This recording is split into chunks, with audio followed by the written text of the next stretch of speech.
Juan Pablo Farrell es un cazador de ellos, uno más, como tantos que ofician de mercenarios del gobierno y cobran una buena suma por cada uno de ellos entregado. En general, los cazadores son personas que de una u otra manera han sido afectadas por los sellos. Padres, tíos, abuelos, primos, etc. También hay mujeres cazadoras, si bien en menor medida, y aunque en un principio era una acción netamente revanchista y desesperada, los gobiernos, como hacen siempre cuando no pueden combatir su propia mierda, los organizaron. Pero Juan no fue un afectado directamente. Él era un hombre solitario, casado un par de veces más por comodidad que por amor, y separado otras tantas por la misma causa. Amante de las mujeres, sí, en tanto que saciaran su apetito sexual, pero bastante misógino a la hora de la contemplación de la psiquis femenina. Nunca, que él supiera, había sido padre. Hermanos no tenía para ser tío, y primo, ¿a quién le importan los primos a los 43 años? Podría decirse que lo suyo fue una evolución natural de su antigua profesión. Él se enteró de la existencia de los sellos hace 17 años más o menos, antes que esto se transformara en la maldita guerra que es hoy. Estaba siguiendo a esa puta escurridiza de la señora Fariña, una colorada de 28 años que estaba re fuerte y, según el marido, lo estaba corneando con alguien. El marido, otro hijo de puta que no dejaba títere con cabeza. Le daba a lo que viniera con tal que tuviera un agujero por donde entrarle. Todo era una cuestión de orgullo. A él no iba a cagarlo una mina, y menos esta. Pobre boludo. Las veces que lo habrían cagado sin que él lo sospechara siquiera. Pero bueno, como la muy turra sabía que el tipo era un jodido, se cuidaba bien de no levantar sospechas. Es decir, eso creía Juan, porque en un par de ocasiones la había perdido de manera inexplicable y le estaba costando mucho el caso. Estuvo 2 meses siguiéndola y nada. Era evidente que andaba en algo, pero no podía engancharla en ninguna para escracharla en una foto o un video que justificara sus honorarios de alcahuete por hora, y el tipo ya empezaba a hincharle las pelotas con alguna maldita prueba. Así que hizo lo que siempre cuando algún caso se le complicaba. Se abocó exclusivamente a ella y, si en una semana no podía engancharla, iba con el marido y le decía lisa y llanamente: yo sé que te caga, pero no puedo probarlo. Acá devuelvo mis honorarios, más de lo que hice no puedo hacer. Era una jugada muy arriesgada, pero la mayoría de las veces le salía bien, porque le pagaban igual y encima le agradecían la honestidad. Esa última semana fue mortal. Se pegó a ella como una sanguijuela porque, a pesar de todo, Juan también tenía cierto orgullo que salvar. En esa semana no hubo nada que hiciera de lo que él no estuviese enterado. El problema era que hacía lo mismo de siempre. No se salía de su rutina ni para mear. Pero el último día, cuando ya se veía él yendo a decirle al cabrón del marido que había fracasado, hizo algo inusual. Estaba tomando su habitual té con masas en un barcito de Palermo Soho y recibió un llamado por celular. No habló, no dijo nada, solo escuchó y cortó. Después pagó y cuando iba al auto pasó por el cesto de residuos y, como distraídamente, tiró el teléfono junto con unos papeles y porquerías que tenía en la cartera. Él después recuperó todo, pero no se pudo obtener nada, ni del teléfono ni de los papeles. De ahí fue para la zona de retiro, algo completamente inusitado, y entró en un viejo hotel de la calle San Martín, entre Paraguay y Alvear. Hoy esa zona fue ganada por el río, pero en aquellos años formaba parte de lo que se llamaba el Bajo. Juan dijo: zafé, acá la agarré a la muy hija de puta. Esperó un poco, unos 20 minutos, cazó la cámara y allá fue. Conocía al encargado, Su profesión lo llevaba a estar en contacto con ese tipo de lugares y gente y, por la suma habitual, le informó no solo la habitación en la cual se encontraba, sino también desde dónde podía acceder a una ventana del pulmón interior para grabarla tranquilo y sin ser visto. Cuando llegó, ya le había dado esa mierda de veneno que usan ellos, así que no lo supo entonces, pero ya era tarde. Durante mucho tiempo se reprochó el no haber actuado con la celeridad que... pero ya estaba hecho. No hubiera podido hacer nada por más rápido que hubiese sido. Además, en esos años no se sabía nada de ellos, y él no tenía la más puta idea de lo que estaba pasando. Lo primero que pensó fue, es pedófila. Venir a un lugar así, encontrarse con un pibe de no más de 10 años. Pero después, el chico solo estaba acostado en el suelo con los brazos en cruz y ella, sentada a su lado, le leía un libro. Alicia en el País de las Maravillas, supo después. Así que Juan con una mano filmaba, con la otra llamaba a la cana de minoridad, y mientras tanto pensaba, yo vengo a filmarla garchando con un macho y esta yegua hija de puta está haciendo dormir a un pibe. O está por hacer algo muy perverso, o es la Madre Teresa. Después de un rato, cuando ella no sabía que estaba llegando el patrullero, le dio un beso en la frente, se levantó y salió. Y Juan se quedó sin entender qué mierda estaba pasando. Cuando la pararon los vigilantes a la salida, la mina ni se resistió, ni se sorprendió, ni siquiera intentó negar o zanatear, y después confesó todo como si... así como confiesan ellos, como si tal cosa fuera.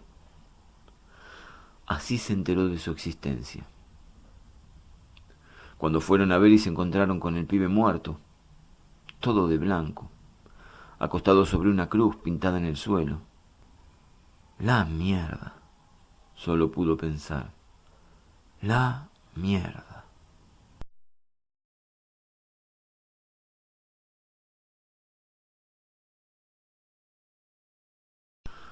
A veces piensa si los mayas no tenían razón y el mundo terminó en el 2012 sin que nosotros nos hayamos enterado. Es que más o menos desde esa época todo se ha ido yendo a la mierda tan rápidamente que parece mentira. Cuando los sellos salieron a la luz pública, parecían un grupo de enfermos que no podrían prosperar bajo ningún punto de vista. Sin embargo, hoy son tantos que nadie puede estar seguro de quién camina a su lado. El mismo periodista que, en un acto de originalidad sin par, los bautizó con ese nombre robado del Eternauta y exigía mano dura para acabarlos, terminó convirtiéndose en uno de ellos y mató a 2 de sus nietos y a su propio hijo de 9 años. Y sí, en algo tienen razón. El ser humano está hecho mierda y el mundo estaría mucho mejor sin nosotros. Hoy escuchó por ahí que los gobiernos están estudiando la posibilidad de llevar a todos los chicos a centros de custodia. Cárceles, para poder protegerlos. Pero eso tampoco es muy seguro. Si se infiltraron en todos los gobiernos, en las fuerzas de seguridad, hasta en el mismo clero, ¿cómo no van a infiltrarse en esta nueva estructura también? Y si eso ocurriera, le estarían sirviendo en bandeja a todos los pibes del mundo. Además, ¿quién estaría dispuesto a entregar a sus hijos al Estado para que les sean devueltos después de los 12 años, cuando ya estuvieran a salvo de los sellos? Es una locura. Si la familia es la base de la sociedad, como nos han hecho creer durante tanto tiempo, y a la base de la sociedad que es la familia le sacan su propia base, que son los hijos, la sociedad toda se va a ir a la mierda irremediablemente. Hay quienes huyen al campo. Eso es más lógico, piensa él. Aunque si todos los que no están con los sellos huyen, los sellos, finalmente, terminarían tomando el poder central y, una vez allí, saldrían a cazarnos como moscas. Casi como lo hacen ahora, pero con absoluta impunidad. A veces, en estas noches de verano en las que el calor sofocante de esta puta ciudad no lo deja dormir, su mente se pierde en estrategias para terminar con estos malparidos, y cuanto más piensa menos salida le encuentra. El problema es la ideología.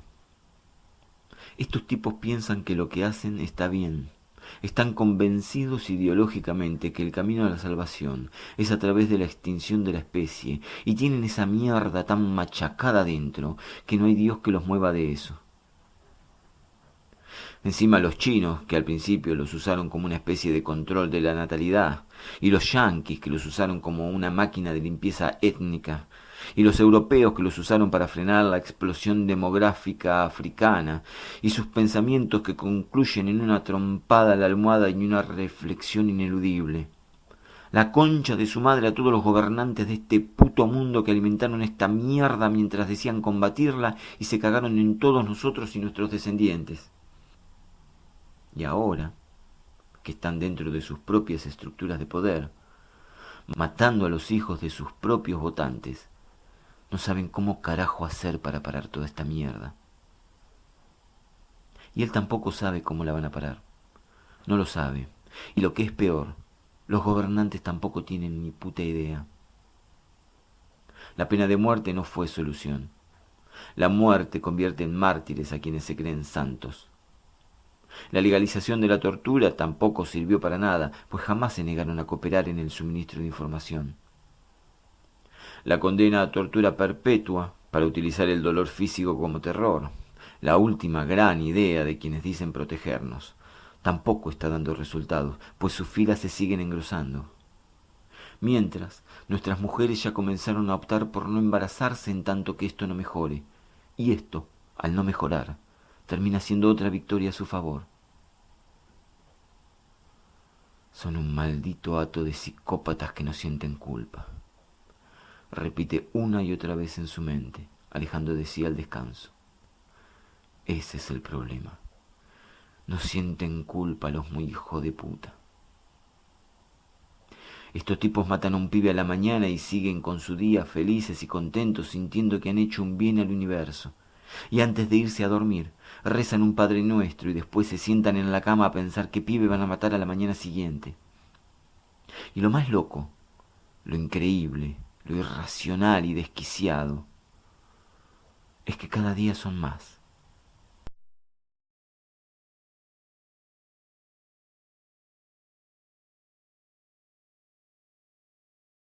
El Hunter era, como su nombre lo indicaba, un típico bar de cazadores de ellos. Allí, en Avenida Caseros y Piedras, junto al paredón de la Costanera Sur y a 2 cuadras del nuevo puerto de Buenos Aires, entre el ruido de los camiones sobrecargados de containers y el humo de los cigarrillos contrabandeados del Paraguay, solían reunirse muchos cazadores e intercambiar información, contar sus experiencias, elucubrar planes o, simplemente, pasar el tiempo ahogando en alcohol barato las frustraciones de una guerra que se estaba perdiendo. Todos se conocían entre sí y tenían una buena relación, ya que el motivo que los unía era mucho más fuerte que las pequeñas diferencias que pudieran separarlos. Aun así, como en todo, había grupos muy definidos entre los cuales la empatía era mayor. Entre los preferidos de Juan Farrell se encontraban 4.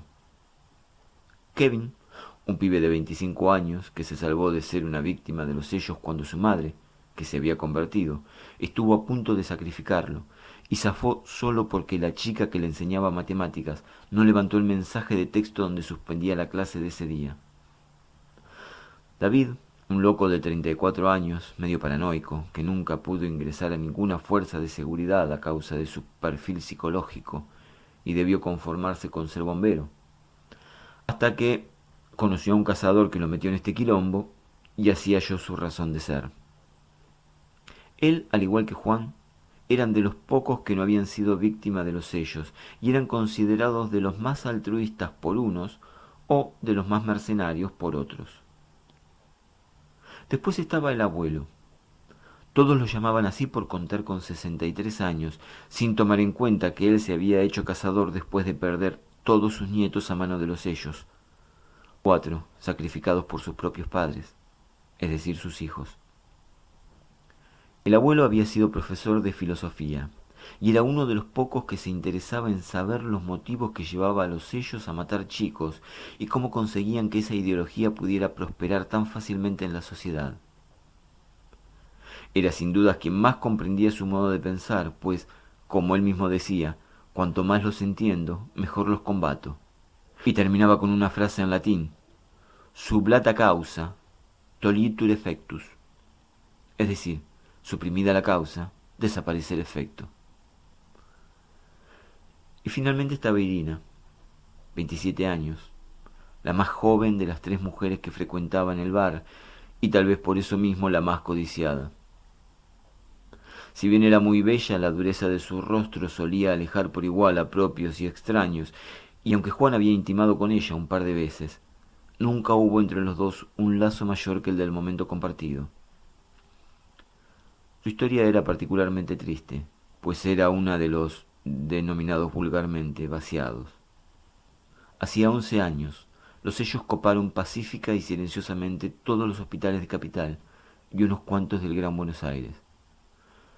Fue llamada la toma fantasma, porque nadie supo que los hospitales habían sido tomados por los sellos, pues quienes los habían tomado eran los mismos directivos y médicos de cada instituto devenidos en ellos. A lo largo de esa semana, sin levantar la mínima sospecha, se esterilizó a todas las mujeres que había internadas y se vasectomizó a todos los hombres. Irina había entrado en el Posadas 2 días antes que se descubriera el asunto, por lo que parecía ser una apendicitis, y terminó sin ovarios. Tenía 16 años y apenas hacía 4 que creía estar a salvo de los sellos.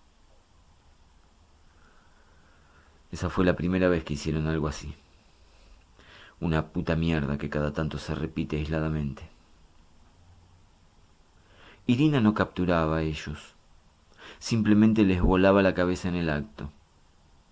No le importaba que para ellos la muerte sea una puta redención, ni necesitaba el dinero de la captura, pues los vaciados recibían un subsidio del Estado por su desgracia, ya que todos los gobiernos de mierda de este puto mundo creen que todo se subsana con dinero.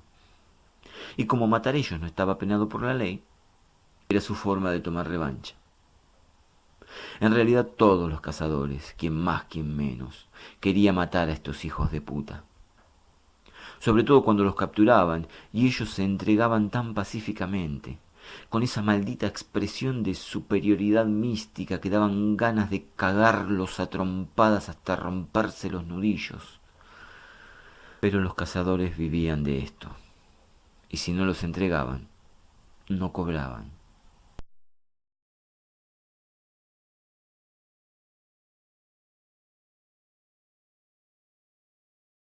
No sé qué decirte, decía David mientras revolvía distraídamente con su dedo el hielo del vaso de vodka barata que tomaba en la mesa que habitualmente ocupaban los cofrades de Juan, junto a una de las ventanas que daba a piedras.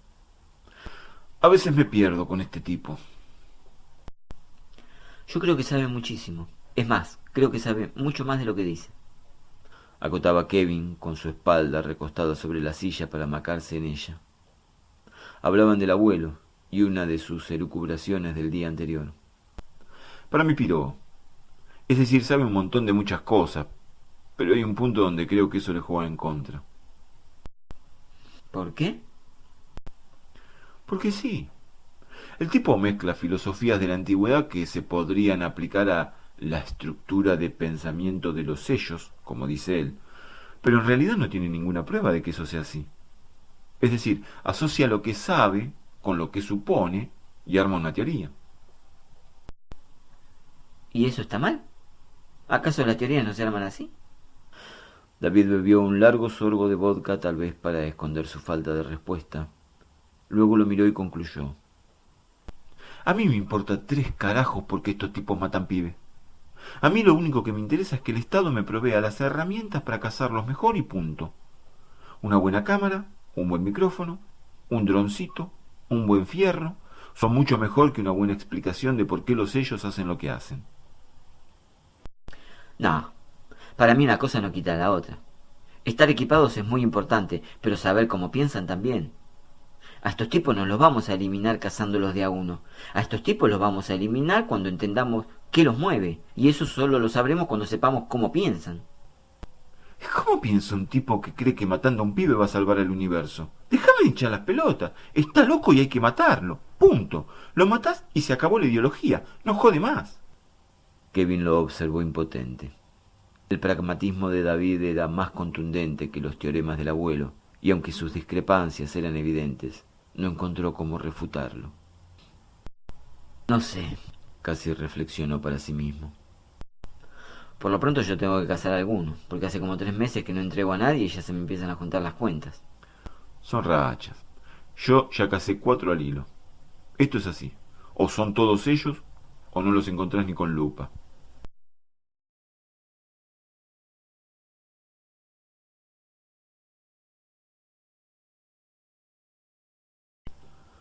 Casar ellos no era nada glamoroso. No había nada en el trabajo que fuera digno de retratar en una película, ni de imprimir en el papel barato de una novela de bolsillo. Básicamente era como descubrir la infidelidad en una pareja. Mucho culo en la butaca del auto, mucho teleobjetivo, mucho micrófono y mucha paciencia. El trabajo se remitía a seleccionar a una persona al azar y seguirla a sol y sombra hasta descubrir si era o no un ellos. El periodo de tiempo para descubrirlos oscilaba entre 1 o 2 semanas, y generalmente la prueba de estar ante uno de ellos era dada si se lo perdía de modo inexplicable. Cualquier cazador seleccionaba a una persona y la seguía. Si la persona no era un ellos, nunca la perdían de vista, por más mierda que tuviera que esconder. Había algunos jodidos con el culo sucio que daban vueltas por si alguien los seguía, o cambiaban imprevistamente el recorrido, la agenda. Esos no eran ellos. Solo eran cagadores profesionales o compulsivos temerosos de ser descubiertos. Sin embargo, si en algún momento se les escapaba de forma injustificable, ese era un indicio firme que estaban ante uno de ellos. No porque ellos supieran cuándo eran seguidos, sino porque su modus operandi requería del disfraz para encontrarse con sus hermanos. Entonces solía suceder que uno iba siguiendo a, por ejemplo, una mujer rubia de pollera amarilla, hasta que entraba a un bar, tomaba un café distraída e inocentemente, iba al baño y ya nunca salía. En el baño había cambiado su fisonomía y seguramente salió como una morocha en jeans. Allí se estaba en presencia de un ellos. Se identificaba a esa mujer, a la rubia, a través de las fotos o las filmaciones. Se verificaba la dirección, el lugar de trabajo, etc. Y se comenzaba a vigilarla minuciosamente hasta atraparla. La captura, propiamente dicha, contaba con algunos pro y otros contra. La mayor limitación a la cual se enfrentaban los cazadores era que debían apresarlos en el momento del infanticidio, pues los sellos solo admitían su pertenencia cuando eran apresados, y esto redundaba en que la mayoría de las veces no podían evitar el crimen. Tampoco servía capturarlos antes, pues no había forma de probarles nada si no lo confesaban, y solo estaban dispuestos a confesar cuando ya de nada les valdría negarlo, es decir, cazándolos infraganti. Tampoco se podía hacerlos confesar mediante la tortura, porque ésta solo era legal en ellos confesos, por lo cual la confesión bajo tortura quedaba invalidada por ser considerada un apremio ilegal. En contraposición con esto, los sellos debían cumplir con un ritual antes del envenenamiento, que consistía, entre otras cosas, en vestir al niño de blanco y tranquilizarlo, pues el sacrificio era ante todo un hecho piadoso que salvaba pura el alma de un inocente, y era muy importante para ellos que el niño no viviera la experiencia de modo traumático. La demora en estos preparativos, en algunos casos, salvaba la vida de la víctima. Tampoco tenían permitido llevar el rostro cubierto al sacrificar a alguien, por eso no podían ir disfrazados al lugar del sacrificio, lo cual facilitaba en mucho la tarea de aprenderlos, pues cuando iban a dar el golpe, nunca lograban eludir a un cazador.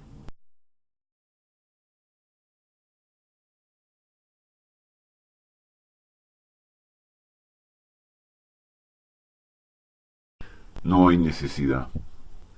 Acotó el abuelo, llamando a silencio a todos los demás, Ustedes no se acuerdan porque son muy jóvenes. e inmediatamente lo miró Juan, pensando que quizá él sí lo recordaría.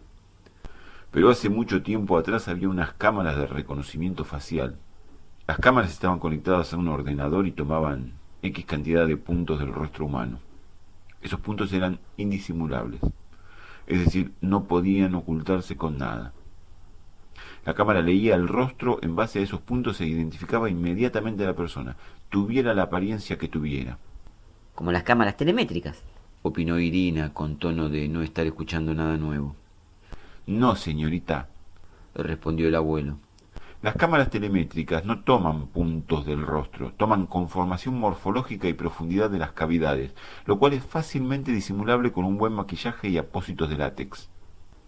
¿Vos querés decir que hace 30 o 40 años había mejores herramientas para cazar ellos que hoy? Preguntó Juan retóricamente. Cuando yo tenía 20 años, el problema del mundo no eran los sellos, era el terrorismo internacional. Un negocio enorme vinculado con la comercialización de petróleo y otras cosas que no vienen al caso. En esa época, el tipo más buscado por los servicios de inteligencia del mundo era Alasef Burmaraham. Lo buscaron por años. ¿Sabés cómo lo agarraron? En un peaje de una autopista de Egipto. ¿Sabés quién lo reconoció? Una cámara de reconocimiento facial. El tipo se había hecho una cirugía para cambiar el rostro. No se parecía en nada a él mismo, y la cámara lo cazó. Si vos buscas información de ese hecho hoy en la red, no dice ni una palabra de la cámara.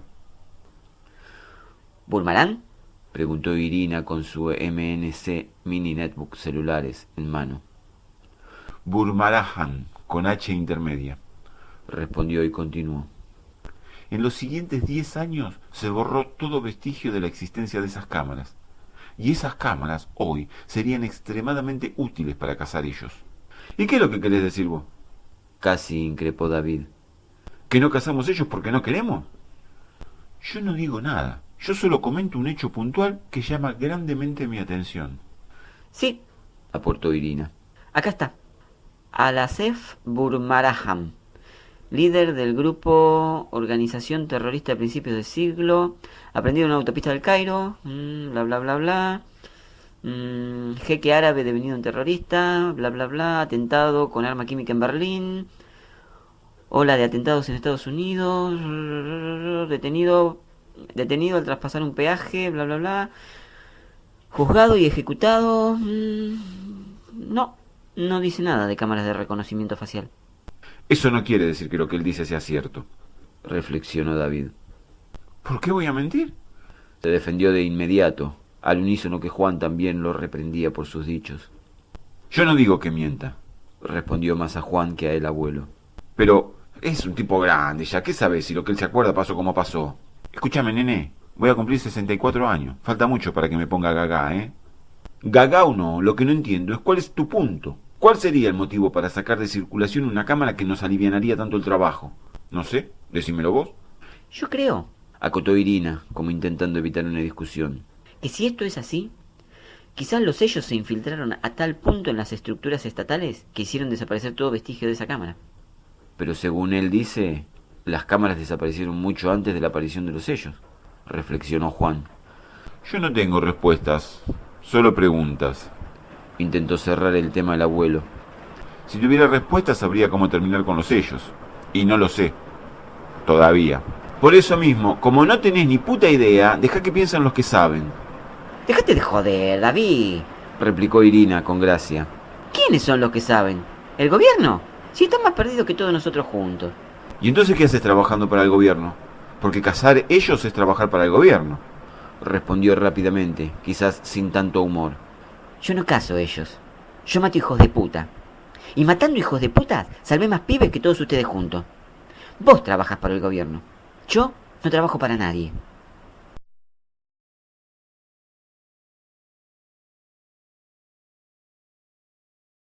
Correr al hombre del centro. Jure et facto.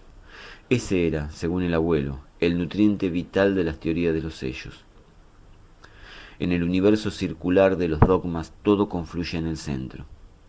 Si en el centro de la creación está el hombre es el fin mismo de toda creación, y por ende, todo cuanto existe, existe para que él exista.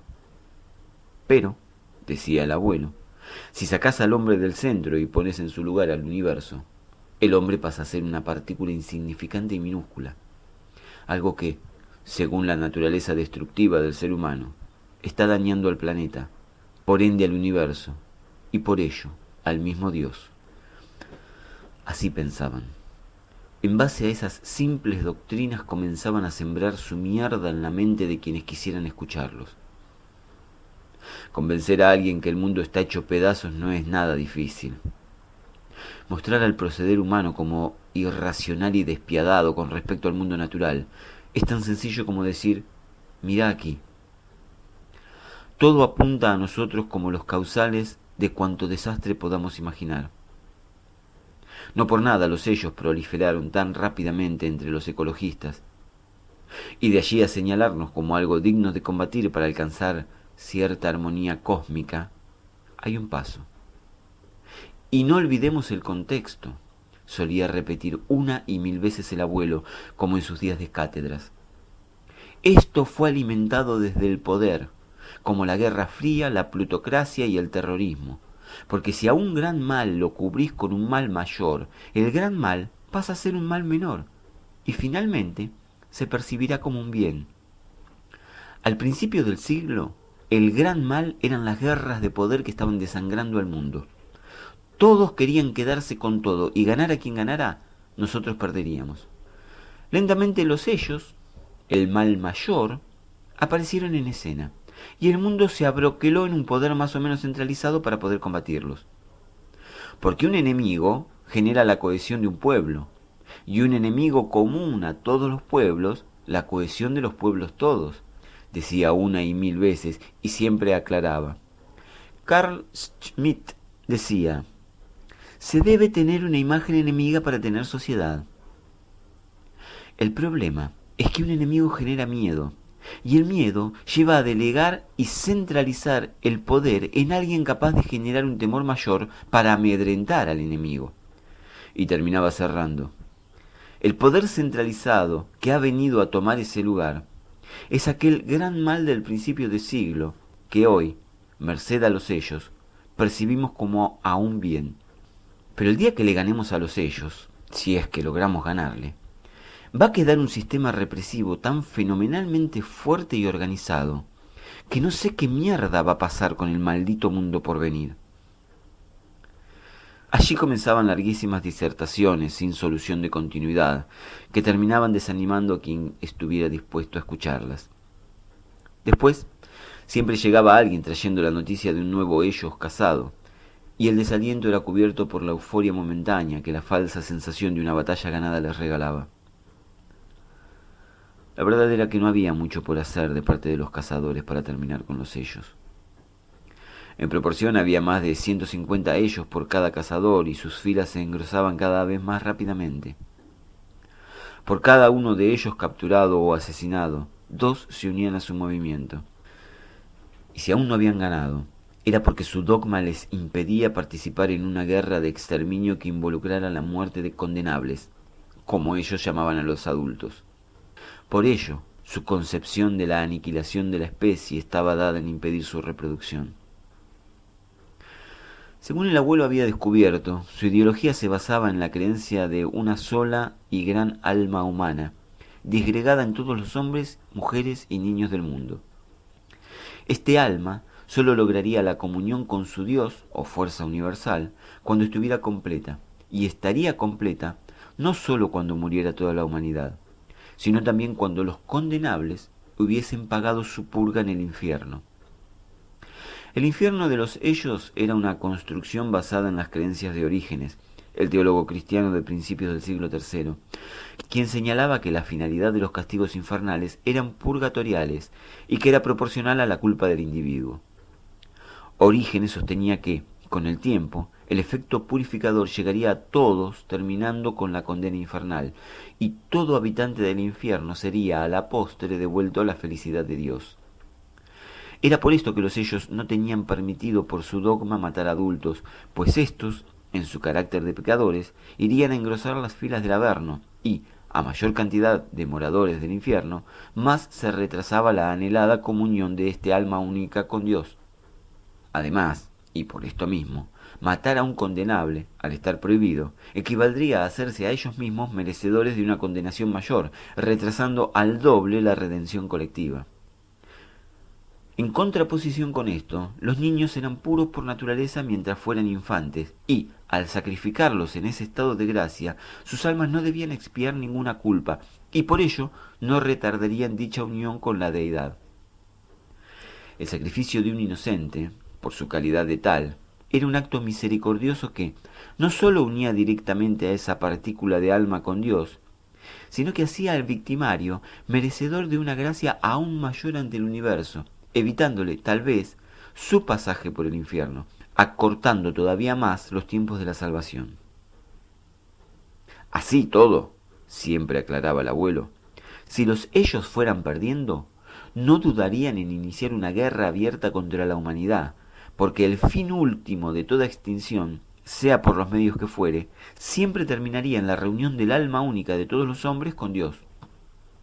Es decir, para ellos el matar niños era un atajo misericordioso hacia una redención colectiva que, de todos modos, se produciría inevitablemente. Pero, en su escala de valores, donde el centro era el universo, un planeta tenía más valor que sus habitantes. Por eso, al acelerar nuestra extinción como especie, sentían que salvaban al mundo de la inevitable destrucción a la cual lo arrastraríamos si continuábamos existiendo.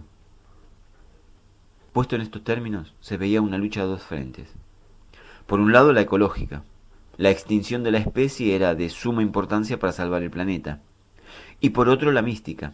Extinguir la especie acortando al máximo los tiempos de reunión del alma humana con el Espíritu de Dios.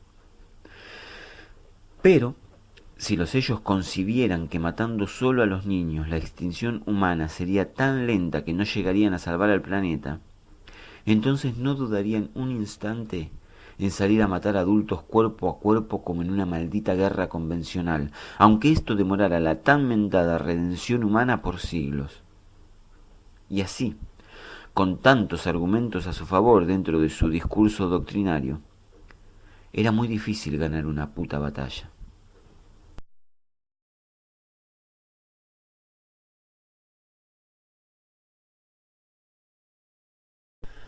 No hay forma de resistir. Nuestro fin no es perdurar, sino perecer. Y cuanto antes sirvamos a esta realidad, mejor será para nosotros. Decía el ellos capturado por Juan antes de la llegada de la policía, después de esposarlo a una escalera caracol de aquel añoso edificio casi abandonado a la humedad y filtraciones de agua, en la calle Guido al 1500, y mientras comprobaba que el niño de 6 años tendido en el suelo ya había muerto. Ya vas a pedir a gritos perecer cuando te condenen por esto, hijo de puta. Solo acotó Juan, tragándose sus ganas de matarlo.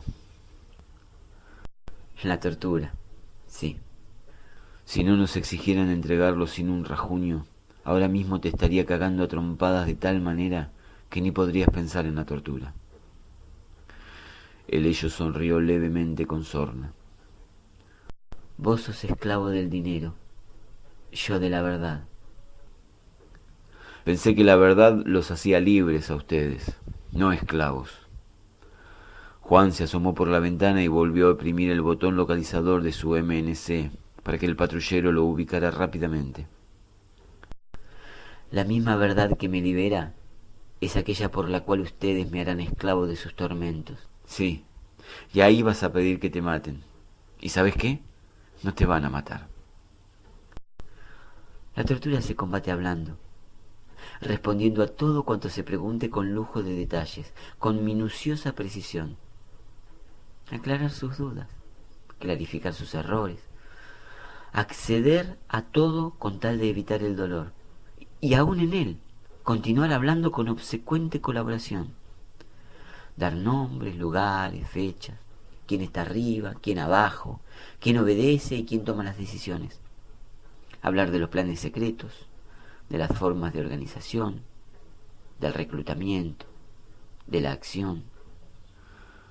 Vos no tenés ni puta idea qué cosa es la tortura, respondió casi con el mismo aire de superioridad que él le hablaba. No, pero sabemos que cuando no podemos callar lo que de uno requieren, la única solución es que todo lo que uno pueda darles no les sirva para nada. Y así, atragantarlos con su tan ansiada información sin que puedan hacer nada con ella. Fuimos entrenados para hablar. Estamos obligados a decir todo lo que sabemos, porque no hay un solo nombre, una sola dirección, un solo plan, una sola estrategia de combate que podamos revelar, que les sirva de algo. Juan lo escuchaba sin querer hacerlo, y respondía a sus dichos sublevado por el tono altanero de ellos. Eso es lo que ustedes piensan. No, eso es lo que nosotros sabemos. Por eso nosotros estamos ganando y ustedes están perdiendo. Todos manejamos una fracción de información tan insignificante y ambigua que ni aun atrapándonos a todos lograrían armar acertadamente el rompecabezas de nuestras palabras. Lo único que sé yo es que tus palabras están a punto de hacer que te cague a trompadas aunque no me paguen por entregarte. Así que imagínate lo que te van a hacer ellos cuando te condenen y empieces a decir todas estas boludeces que estás diciendo acá. Jamás uno solo de nosotros vio la cara de otro cofrade. Siempre que nos reunimos o contactamos lo hacemos enmascarados y en un lugar distinto y secreto. Y si por alguna razón debemos vernos en público, lo hacemos disfrazados con tal maestría en el arte de la caracterización que no puede distinguirse dónde comienza el látex y dónde termina la piel. Nunca ninguno de nosotros escuchó el nombre verdadero de otro. Por eso hablamos. Por eso no callamos nada. Por eso colaboramos tan abiertamente con quien podrían destruirnos. Porque en verdad, contra nosotros, nadie puede hacer nada. Escúchame una cosa, pedazo de sorete, replicó hartado por su soberbia. Voy a decirte algo que tus cofrades no te dijeron. Nadie quiere escucharte. La tortura para obtener información es una práctica del siglo pasado. A vos te van a torturar para hacerte sufrir. Porque eso a lo que ustedes llaman redención de un inocente, dijo señalando al niño muerto, es algo por lo que cualquiera de nosotros te haría mierda sin pestañear. Así que habla todo lo que quieras. Da fechas, lugares, nombres, que a nadie le va a importar. Porque no te van a estar torturando para que hables. Te van a estar torturando por ese pibe que mataste. Y a ese pibe que mataste, no hay nada que vos digas que pueda revivirlo.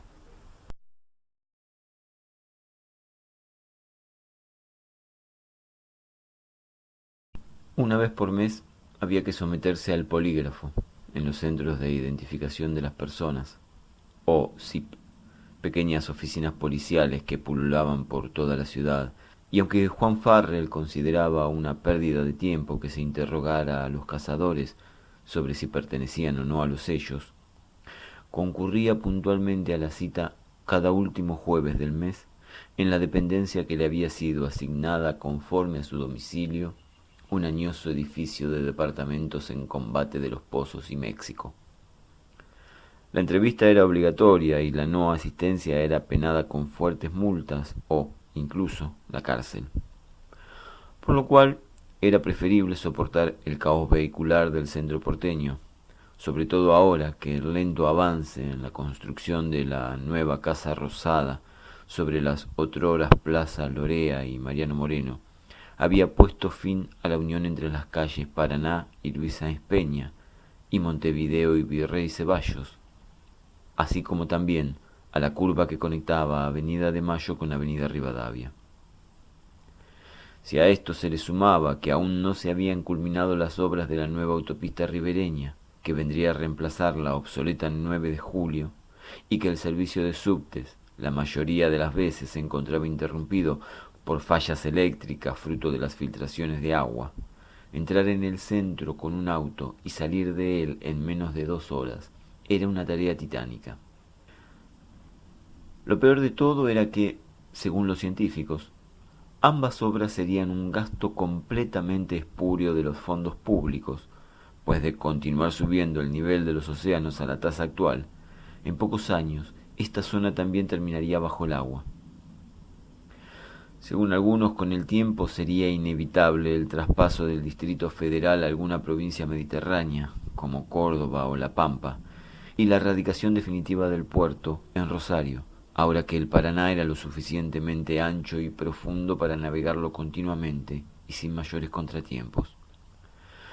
Pero, como siempre los negocios personales iban por delante del bien común, no había ningún político que estuviera dispuesto a tomar decisiones de semejante peso y preferían continuar dilapidando fondos en obras de maquillaje urbanístico.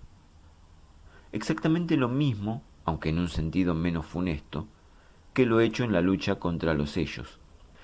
Porque, en realidad, el detector de mentiras también se sumaba a esa caterva de estupideces que se hacían para que la gente sintiera que el Estado estaba haciendo algo, pues era bien sabido en las distintas fuerzas que había muchas formas de manipular a dicho aparato para que no descubra si se miente o no, y los sellos estaban especialmente entrenados en eso. Sin embargo, siempre algún nuevo e inexperto ellos cedía al estrés de la situación y era descubierto, permitiéndole a la gran maquinaria propagandística estatal no sólo continuar implementando su uso en todos los ciudadanos adultos, sino también promover el someterse a él ya no una vez al mes, sino semanalmente. Otra de estas grandes ideas marketineras de los gobernantes, inducidas desde el gran país del norte, había sido la implantación de chip de rastreo en los niños. Aunque en este caso su uso era voluntario, la eficacia de dicho implemento en la lucha contra los sellos era absolutamente nula, pues los sellos no mantenían niños en cautiverio, sino que sólo los secuestraban para el sacrificio, y su práctica no demoraba el tiempo suficiente como para que el infante fuera considerado desaparecido. En todos los casos, cuando un niño desaparecía el tiempo suficiente para recurrir al rastreo satelital, era porque ya llevaba horas de muerto. Aun así, eran muchos los padres que apelaban a esto, convencidos por la propaganda oficial, que ponía más énfasis en ocultar y justificar su propia ineficiencia que en proteger a la sociedad. Antiguamente, al comprobar la inoperancia de los mandatarios de turno, solía pensarse que era en respuesta a intereses foráneos que venían a esquilmar el patrimonio nacional, o por adoctrinamiento ideológico hacia las grandes potencias. Sin embargo, hoy en día, con el continente regido por una unión de naciones que simplemente viene a enmascarar un pleno sometimiento a los Estados Unidos y un alineamiento absoluto y sin oposiciones con el régimen imperante a escala global, queda al descubierto que la incapacidad de la clase política siempre ha respondido, mayoritariamente, a la ineptitud de quienes se arrogan el derecho de gobernarnos, más que a la inescrupulosidad a la hora de amasar sus fortunas. Así todo, los gobernantes del mundo tenían clara idea del escaso éxito de sus métodos, lo cual, seguramente, devendría en la pronta puesta en marcha de procedimientos más totalitarios y represivos. Uno de estos, muy cuestionados en principio, pero finalmente aceptado a fuerza de publicidad, miedo y niños muertos, fue la implementación masiva de cámaras de seguridad, incluso en los sitios de uso más privados, como baños públicos u hoteles alojamiento. La transgresión a la privacidad personal se justifica en la violación a la seguridad de la sociedad toda. Argumentaron hasta el hartazgo en su momento sendos politiqueros de ocasión y periodistas colaboracionistas de esta falsa democracia del partido único, al fin de aprobar, con el consentimiento de la mayoría, una ley tan arbitraria como innecesaria. Bien sabía Juan, en su carácter de espiador profesional, lo excesivo de dichas técnicas, pues poniendo una cámara con la correspondiente tecnología telemétrica a la puerta de estos lugares, podía detectarse si una persona de determinadas características salía del lugar sin nunca haber ingresado en él, es decir, si había modificado su aspecto en el interior.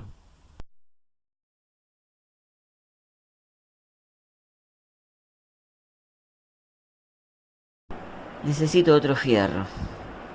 Decía Irina sentada a los pies de la cama de Juan, una de esas noches en las cuales compartían sus mutuas soledades, mientras desenredaba su ensortijado cabello rubio y miraba algo perdidamente la cartuchera con el arma que reposaba colgada del respaldo de la silla. Juan, con su espalda erguida merced a las almohadas, la contemplaba en el más absoluto de los silencios. Estoy pensando en comprarme una Magnum. Tiene un poder de fuego mucho mayor y ahora vienen con una mira láser estupenda. ¿La viste? Está en el catálogo. No me fijé. respondió finalmente sin que ella reparara en su mirar. Fíjate, la podés personalizar a tu gusto. Yo pensaba pedirla con cachas rosas, pero no sé, me parece muy femenino. «Sos mujer», acotó con obviedad. Sí, creo que voy a comprar la Magnum. Se respondió a sí misma como si no lo hubiera escuchado siquiera.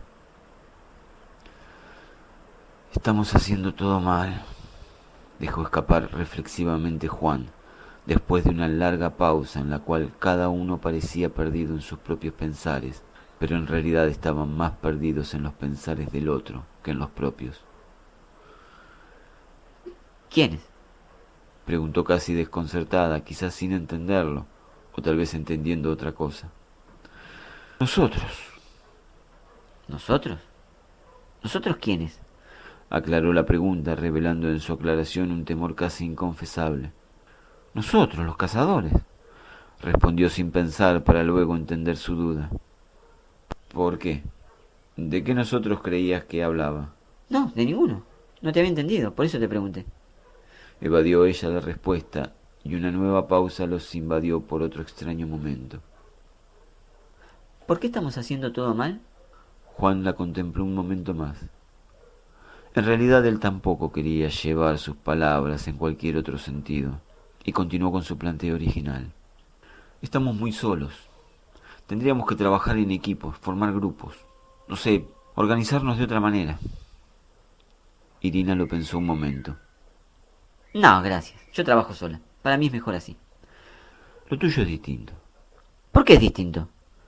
Casi increpó, pensando que se refería a su condición de vaciada. «Porque vos no sos cazadora», replicó sin acusar recibo. «Es decir, vos no cazás ellos». Ah, entonces lo tuyo es netamente mercantilista. «Anda a la mierda, boluda», replicó casi ofendido, pero sin agravio. Si hablamos de terminar con estos hijos de puta, lo que yo hago es tan válido como lo que haces vos, Kevin o el abuelo. Lo que yo digo es que somos pocos y estamos desorganizados. Si nos organizáramos, obtendríamos muchos mejores resultados. Ya pareces David. No, yo no hablo de que nos organicen gubernamentalmente. Hablo de organizarnos nosotros, de formar equipos de trabajo, o mejor dicho, de trabajar en equipo. Irina volvió a pensarlo. Sí, entiendo lo que decís, pero con una mano en el corazón, no creo que haya forma de pararlos a estos hijos de puta. Ni unidos ni cada uno por su lado. Por eso, yo solo pretendo hacer mierda a los más que pueda antes que todo esto termine.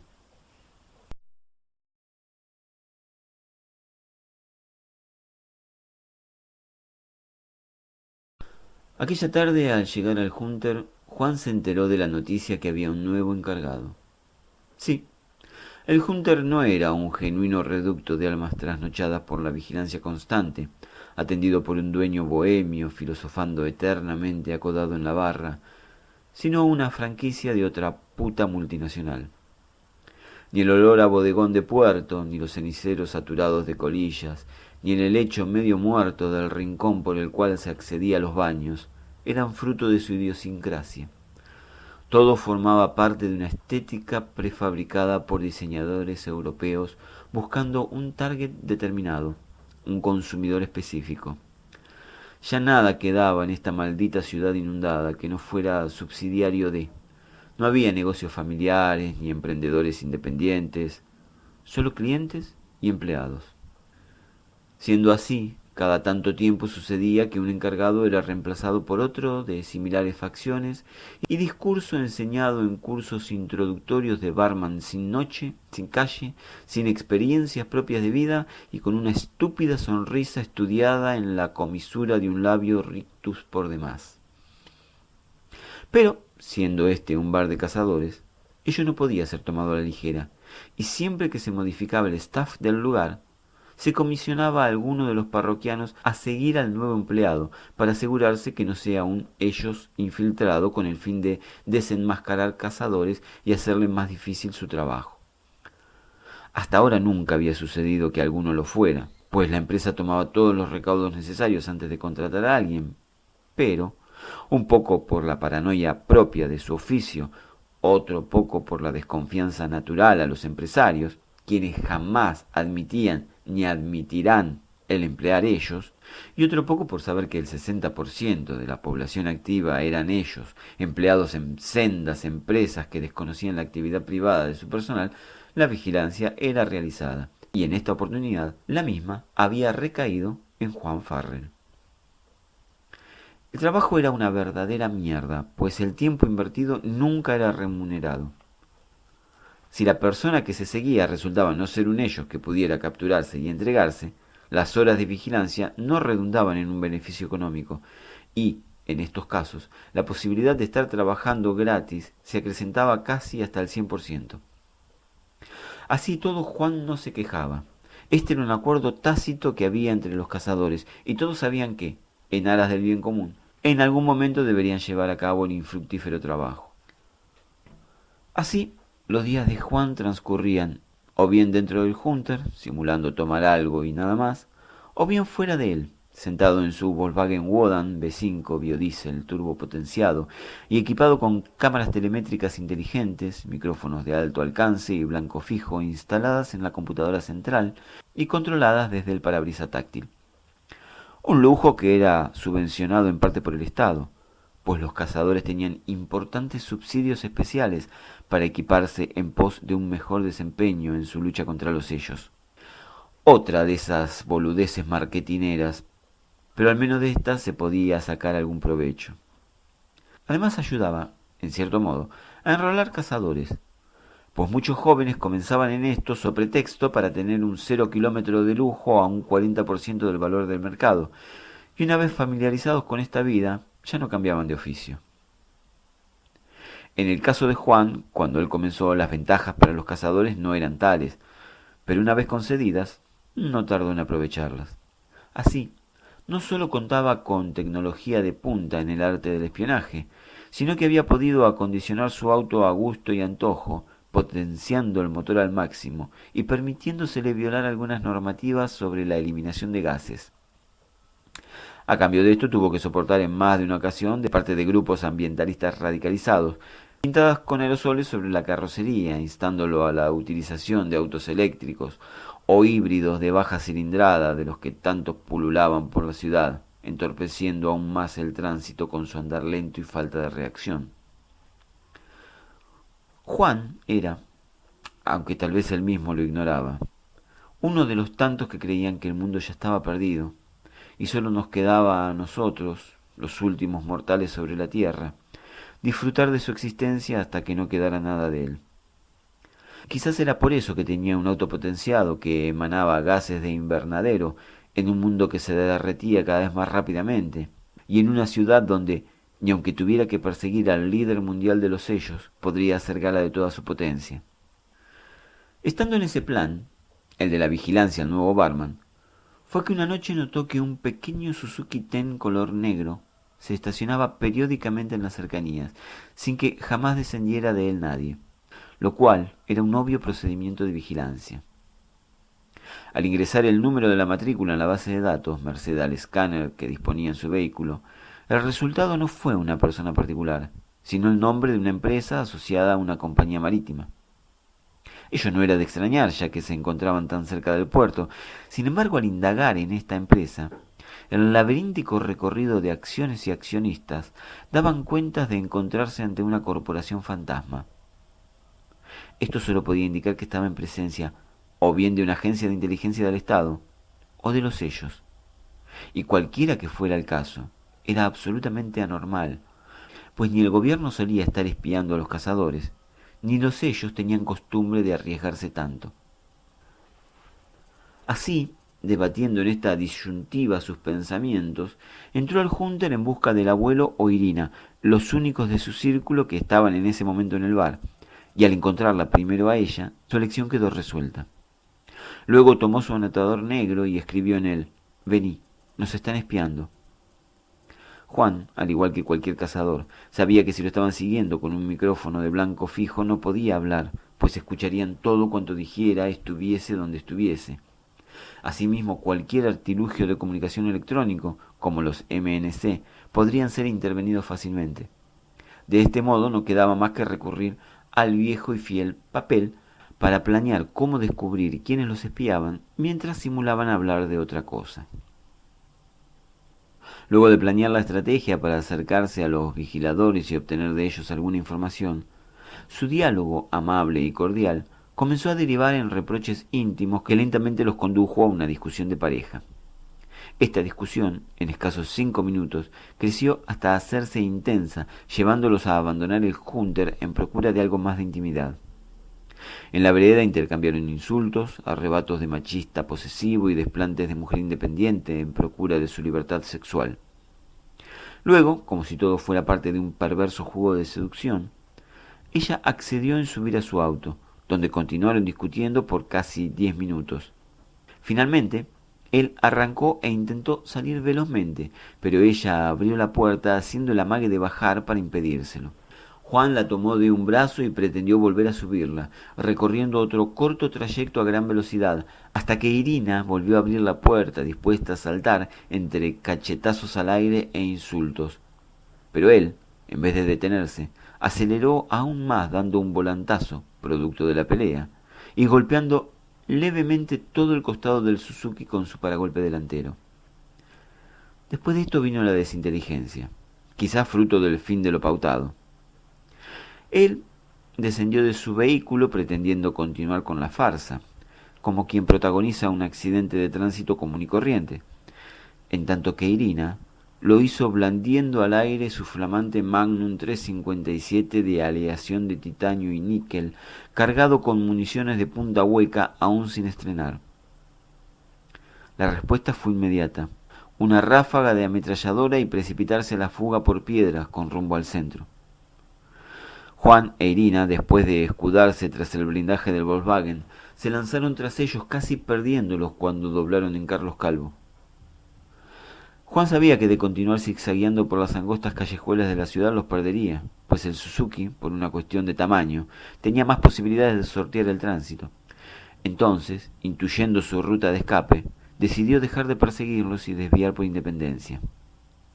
Cualquier persona que se dedicara al oficio de espiar sabía que es condición sine qua non tener una ruta de escape por si las cosas se complican. En este caso, era claro que la ruta que habían trazado no era hacia el sur, pues de haber sido así, hubieran huido por Caseros rumbo a 9 de julio y de allí a Avellaneda. Sin dudas tomarían por la autopista 25 de Mayo, que era la mejor opción, porque así podrían escapar hacia Ezeiza por Richeri, o desviar por la autopista occidental hacia Puente La Noria por un extremo o Panamericana por el otro, o también optar en ir hacia Morón por Perito Moreno. De este modo, si Juan o Irina dieran parte a la policía, la cantidad de efectivos para encerrojar la zona sería tal que es muy probable que siempre quedaran puntos sin cubrir. Sin embargo, Juan sabía muy bien que en cuanto subieran a una autopista y tuvieran margen de aceleración, los alcanzaría de inmediato. Al entrar en la avenida pudo acelerar llegando antes que ellos a la subida de Sarandí. El pequeño automóvil entró en la autopista seguro de haber perdido a sus persecutores y una vez allí se desplazó a velocidad normal. Cuando llegaron a la zona de Boedo, desaceleró notablemente por las obras de construcción de la futura autopista La Plata sobre la avenida del mismo nombre, lo cual lo hizo dudar si no desviarían por ella, pues, a pesar de estar cerrada al público común, podía transitarse hasta Rivadavia, cosa que muchas veces hacían las ambulancias o los patrulleros en caso de emergencia.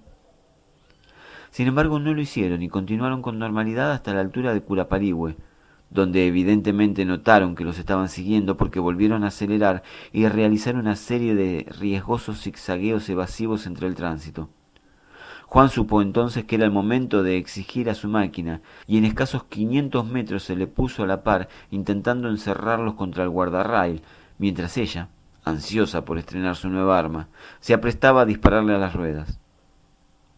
Pero, de pronto y sin aviso, el Volkswagen se paró como si lo hubiera detenido adrede, y solo pudieron ver huir al pequeño tan negro hacia Perito Moreno.